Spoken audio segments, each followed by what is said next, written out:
everyone, welcome back to our channel. So today we are going to discuss about the topic of photo respiration, जिसे आप C2 cycle भी कहते हैं, and this topic is beneficial for class 11th and those who are preparing for the NEET 2025 उन लोगों के लिए beneficial होने वाला है. अगर आपको अभी तक photo respiration नहीं समझ में आया तो अगले 10 मिनट इस वीडियो के साथ बने रहिए so that आपको ये जो टॉपिक है easily क्लियर हो जाए और आप अच्छे से इस टॉपिक को जो है समझ सके.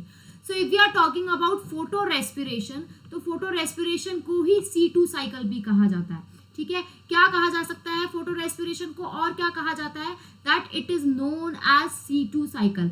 अब आपने C3 साइकिल और C4 साइकिल जो है पढ़ ली है और अलग से जो है मैंने उसकी वीडियोस बनाई है C3 साइकिल और C4 साइकिल की. उसी तरीके से C2 साइकिल भी है जो कि एक तरीके का कैसा प्रोसेस है? It is a wasteful process. ठीक है, मतलब करने का कोई भी यूज नहीं है, it's a wasteful process. Next, ये जो फोटो रेस्पिरेशन है ये C2 साइकिल है, ये कहाँ आकर होगी? ये होती है that is in a C3 plants. ठीक है, किन प्लांट्स के अंदर होगी? C3 प्लांट्स के अंदर होगी. वो भी तब जब RUBP जो है आपको ऑक्सीजन के साथ कंबाइन हो जाएगा और क्या करेगा? इस प्रोसेस को हम क्या कहते हैं? ऑक्सीजनेशन कहते हैं. क्या कहते हैं? ऑक्सीजनेशन कहते हैं. मैंने अभी आपको बताया था जो RUBP होता है वो बाय फंक्शनल होता है. उसके पास दो पॉसिबिलिटी है, या तो CO2 के साथ कंबाइन हो जाए या ऑक्सीजन के साथ कंबाइन हो जाए. अगर वो CO2 के साथ कंबाइन होता है तो कार्बोक्सिलेशन होता है और अगर वही वो ऑक्सीजन के साथ कंबाइन होता है तो ऑक्सीजनेशन होता है. जब कार्बोक्सिलेशन होता है उस साइकिल को हम C3 साइकिल कहते हैं और जब ऑक्सीजन के साथ कंबाइन होता है तो उसे हम C2 साइकिल कहते हैं. वहीं अगर हम बात करें कि क्या क्या कंडीशंस की जरूरत पड़ती है, कौन कौन सी कंडीशंस हमको चाहिए जिससे जो रिक्वायर्ड होती है फोटो रेस्पिरेशन के लिए. सबसे पहले अगर CO2 ज्यादा होगा तो कार्बोक्सिलेशन हो जाएगा. इसका मतलब CO2 का क्या होना चाहिए? CO2 कम होना चाहिए. साथ के साथ लाइट की इंटेंसिटी जो है वो बहुत ज्यादा होनी चाहिए और हाई ऑक्सीजन कंसंट्रेशन होनी चाहिए. जब ऑक्सीजन ज्यादा होगा तभी कंबाइन होगा. क्लियर है?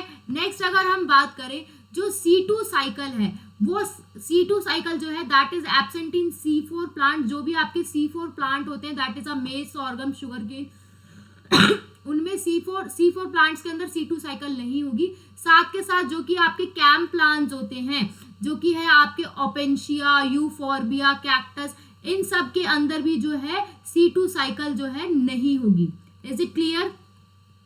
अब आगे बढ़ते हैं और देखते हैं कि C2 साइकिल को वेस्टफुल प्रोसेस क्यों कहा गया है. अब जैसा कि आपको पता है कि जब RUBP जो कि आपका 5 कार्बन कंपाउंड है, कितने कार्बन कंपाउंड है? That it is a 5 carbon compound है. कितने कार्बन कंपाउंड है? 5 कार्बन कंपाउंड है. और अगर वो कंबाइन होता है CO2 के साथ in the presence of enzyme Rubisco तो वो 2 मॉलिक्यूल्स बनाता है. किसके? 3PGA की. ठीक है, 3 फॉस्फोग्लिसरॉल्डिहाइड के 2 मॉलिक्यूल्स बनाता है. कब? और ये प्रोसेस को हम क्या कहते हैं? कार्बोक्सिलेशन कहते हैं. क्या कहते हैं?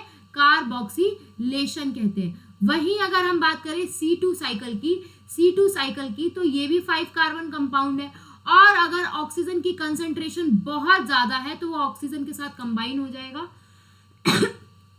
और इस प्रोसेस को हम क्या कहेंगे? इस प्रोसेस को हम कहेंगे ऑक्सीजनेशन. तो अब की बार भी ये 3PGA बनाएगा, 3 कार्बन कंपाउंड बनाएगा, लेकिन सिर्फ एक मॉलिक्यूल बनाएगा. दूसरा मॉलिक्यूल 1 मॉलिक्यूल बनाएगा और जो दूसरा बनेगा वो क्या बनेगा? फॉस्फोग्लाइकोलेट, जो कि होता है 2 कार्बन मॉलिक्यूल. इसीलिए हम इसे C2 साइकिल कहते हैं. क्लियर है?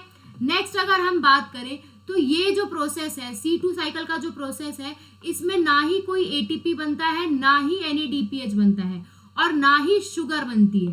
क्या होता है इस प्रोसेस में? इस प्रोसेस में क्या होता है?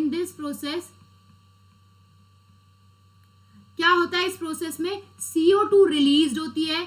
CO2 क्या रिलीज होती है और एक ATP यूज्ड और होता है, मतलब बनने की बजाय यूज्ड हो जाता है. इस वजह से इसे हम वेस्टफुल प्रोसेस कहते हैं. नेक्स्ट अगर हम बात करें फोटो रेस्पिरेशन की तो photo respiration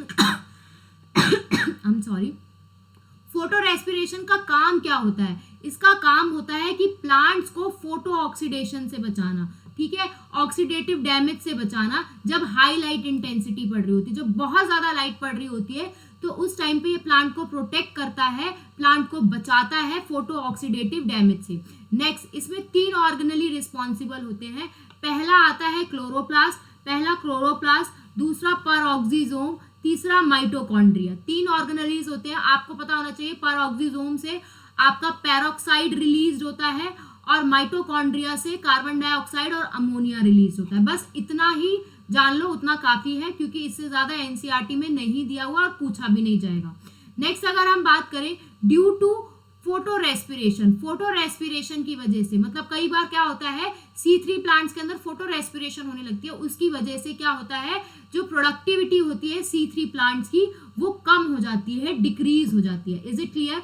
so this is about photo respiration. 3 organelle responsible है, ना ही कुछ बनेगा, लेकिन एक एटीपी यूज और हो जाएगा और कार्बन डाइऑक्साइड अमोनिया रिलीज होंगे from the mitochondria, peroxide release होगा परऑक्सीजोम से। नेक्स्ट, अगर हम बात करें कैम्प पाथवे की, उसको भी इसी में डिस्कस कर लेते हैं।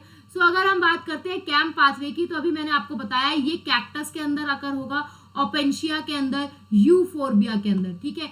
एक कैम्प पाथवे अगर हम बात करें तो कैम्प पाथवे का जो स्टोमेटा होता है वो रात के टाइम ओपन होता है।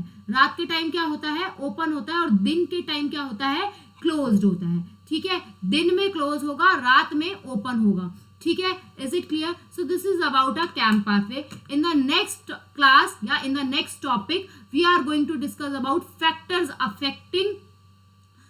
अफेक्टिंग फोटोसिंथेसिस के बारे में हम पढ़ेंगे, और वो होगा आपका लास्ट टॉपिक। और यहाँ पे फोटोसिंथेसिस इन हायर प्लांट्स खत्म हो जाएगा। फटाफट से रेस्पिरेशन बिगिन करेंगे, और इसी तरीके से छोटी वीडियोस आती रहेंगी। तो stay tuned with our channel so that आपका इजीली कॉन्सेप्ट एक बार में क्लियर हो जाए। चलिए मिलते हैं नेक्स्ट वीडियो में। Till then bye bye and all the best for your exam.